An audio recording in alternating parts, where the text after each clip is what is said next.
sentido dessa data tão importante. Êxodo 12, eu vou iniciar, para não demorar muito.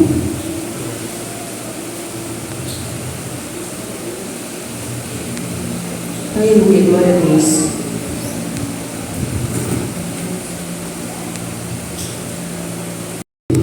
E falou o Senhor a Moisés e a Arão na terra do Egito, dizendo: este mesmo mês vos será o princípio dos meses, e esse vos será o primeiro dos meses do ano. Falai a toda a congregação de Israel, dizendo: ao 10 desse mês, tome cada um para si um cordeiro, segundo as casas dos pais, um cordeiro para cada família. Mas se a família for pequena para um cordeiro, então tome um só com seu vizinho perto de sua casa, conforme o número das almas, cada um conforme ao seu comer. Fareis a conta conforme o cordeiro. O cordeiro ou o cabrito será sem mácula, um macho de um ano, o qual tomarás das ovelhas ou das cabras, e o guardarás até o 14º dia desse mês. Então, todo o ajuntamento da congregação de Israel o sacrificará à tarde. E tomarão do sangue e o passarão em ambas as ombreiras e na vega da porta das casas em que comerem.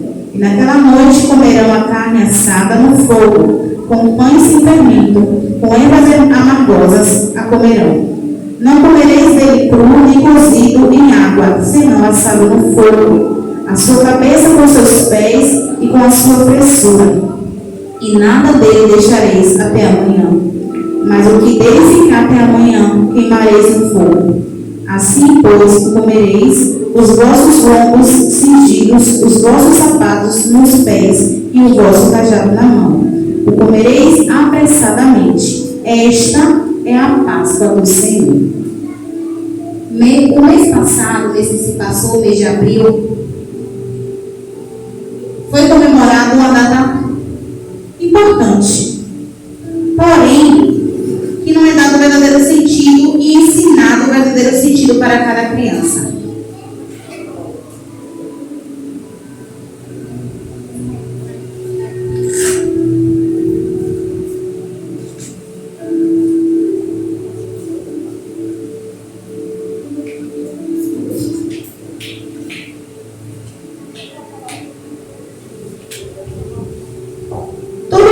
Isso aqui? Isso aqui é o quê? Um ovo de Páscoa. Todo mundo aqui gosta de chocolate, né? Eu mesmo sou apaixonada por chocolate. Quer me dar um presente, pode me dar chocolate. Fica a dica. Enfim, todo mundo gosta de chocolate.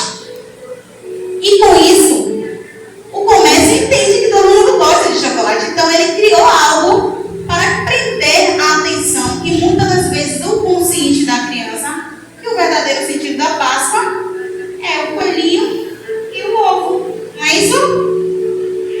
E as crianças, elas ficam aprisionadas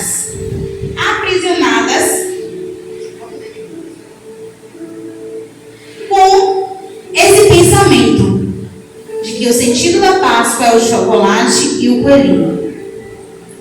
Isso é algo que pra gente adulta já é besteira, mas o inimigo, ele usa astutas. Uma das astutas dele, ele usa a forma de manipular a mente da criança. Ela coloca aquilo ali e gera dúvidas. Será que minha mãe não está enganada? Eu falo porque eu presencio diariamente, né, com o meu trabalho, a forma que as crianças ficam entusiasmadas para chegar a essa data. Eu sou professora de crianças de 7 e 8 anos e as crianças ficam alvoroçadas quando chega no período da Páscoa. Nem quer ir para a escola por conta disso. E isso o inimigo, ele usa como arma para manipular a mente dessas crianças. E há um tempo passado, como foi relatado aqui na palavra, houve um homem que foi levantado por Deus para libertar o povo de Deus do Egito. Qual é o nome desse homem? Moisés. Olha a palavra. Moisés foi levantado para libertar o povo de Deus do Egito. O povo de Deus ele foi aprisionado, foi feito como escravo para trabalhar para Faraó, né?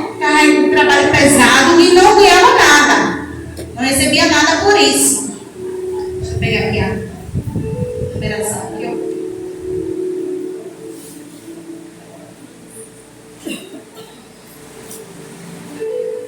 Com isso, existia um homem muito mau. E o nome dele era Faraó. Esse Faraó aqui também. Faraó era um homem muito mau. Ele tinha um coração muito duro. Ele não queria ouvir a voz de Deus. Ele não queria saber do povo de Israel. Ele não queria porque ele estava sendo usado como instrumento do inimigo para oprimir o povo de Deus. Mas por permissão de Deus. Porque nada que acontece na nossa vida é sem a permissão de Deus.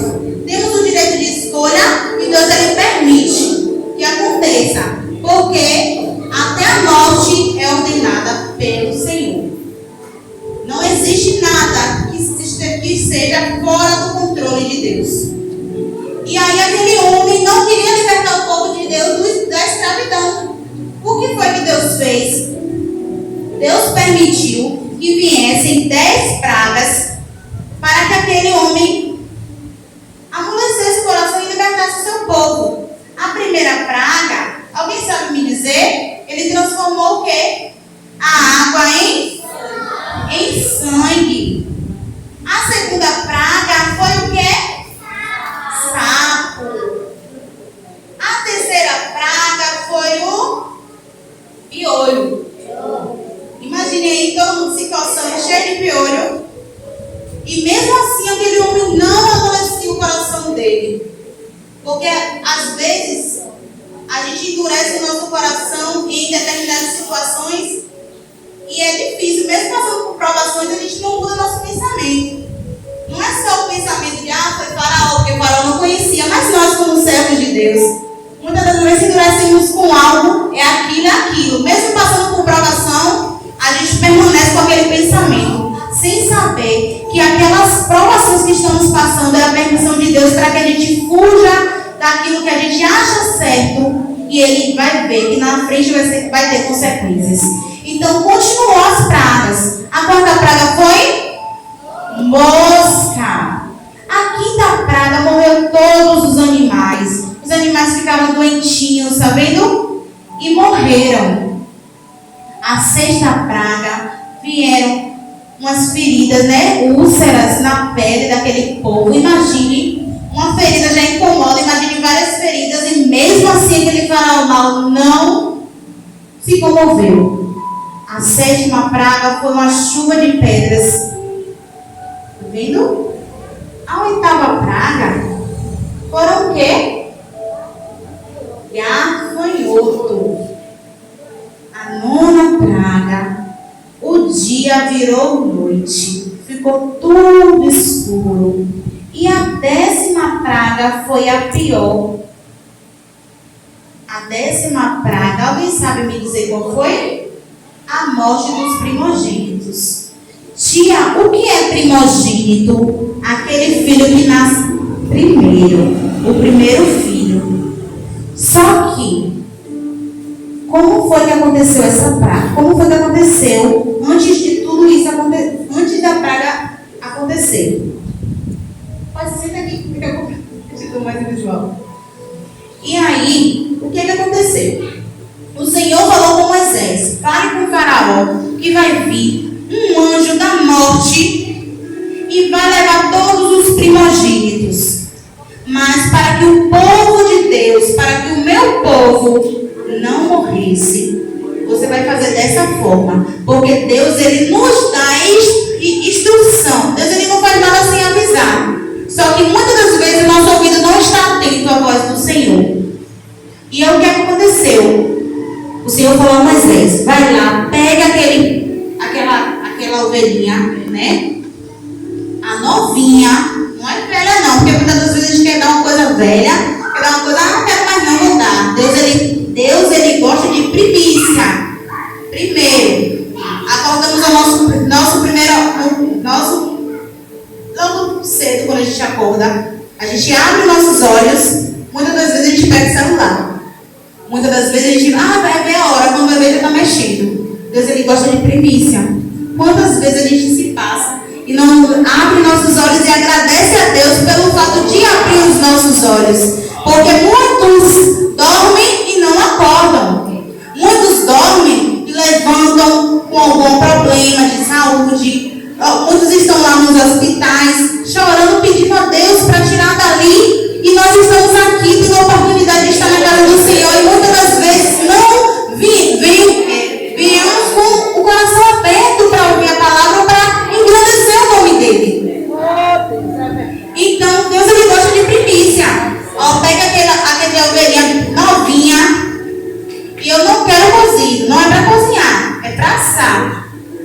Você vai pegar ervas amargas, aquela folha amarga. Vou dar um exemplo, mas não foi essa não, viu? O chá de boldo não tem aquela folha que é amarga? É amargosa, então. Era uma folha parecida. Uma folha amarga, uma erva amarga e pães sem fermento. Todo mundo sabe que pão sem fermento, ele não cresce, né? Ele fica fininho. Poxa, tia, por que Deus ordenou que desse essa comida ruim? Para que aquele povo não esquecesse da escravidão. Ele ia comer as ervas e ia lembrar da amargura da escravidão daquele lugar. Aquele povo passou aquela prova, aquela situação, anos, mais de 400 anos o povo foi escravizado no Egito. E Deus, ele ordenou essas pragas para que Faraó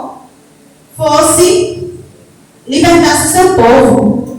E aí a instrução de Deus foi: mata aquele cordeiro, pega o sangue dele e passa nos umbrais. O que é umbrais? É esse ladinho da porta, ó, o lado e em cima. Passava-se nas portas do povo de Israel. O anjo da morte iria passar, porém não ia levar ninguém que estivesse dentro daquela casa que estava com sinal. Por isso que eu falei, o anjo da morte, ele é um anjo maligno, porém ordenado por Deus. Ele não faz nada sem a ordenança do Senhor.